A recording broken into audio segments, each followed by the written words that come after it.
Hi అండి, welcome to my channel. నేను మీ శ్రావణి. అందరు ఎలా ఉన్నారండి? నేనైతే చాలా చాలా బాగున్నాను. మీరు కూడా బాగుండాలని కోరుకుంటున్నాను.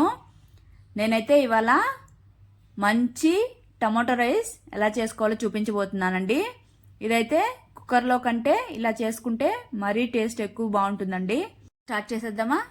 ముందుగా బాగా పండినటువంటి టమోటాలు 1/2 కేజీ తీసుకొని ముక్కలుగా కట్ చేసుకొని పెట్టుకోవాలి. తర్వాత పాన్ పెట్టుకొని హీట్ ఎక్కిన తర్వాత ఆయిల్ వేసుకోవాలి. అలానే జీలకర్ర, ఆవాలు, తర్వాత కొద్దిగా కరివేపాకు వేసుకొని చిట్పట్లానివ్వాలి. తర్వాత సన్నగా కట్ చేసుకున్నటువంటి ఆనియన్స్ వేసుకొని మంచిగా బ్రౌన్ కలర్ అయ్యే వరకు మిక్స్ చేసుకుంటూ కుక్ చేసుకోవాలి. తర్వాత టమోటాలు వేసుకొని మంచిగా మిక్స్ చేసుకోవాలి.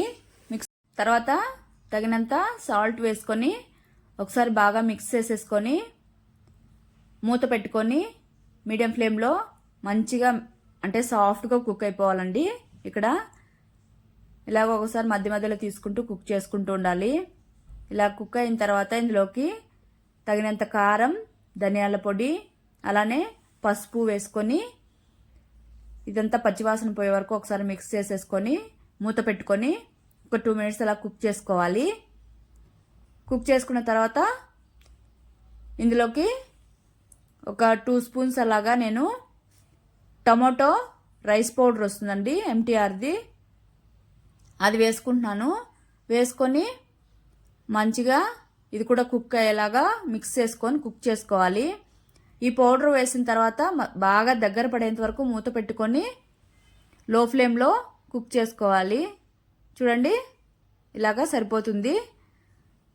తీసి పక్కన పెట్టుకొని రైస్ బాగా పొడిగా ఉండాలండి. ఇక్కడ వేసుకొని మంచిగా అంతా మిక్స్ చేసేసుకొని ఒక 2 మినిట్స్ అలాగా పక్కన పెట్టుకోవాలండి. డైరెక్ట్గా అయితే కొద్దిగా ముద్దగా అనిపిస్తుంది.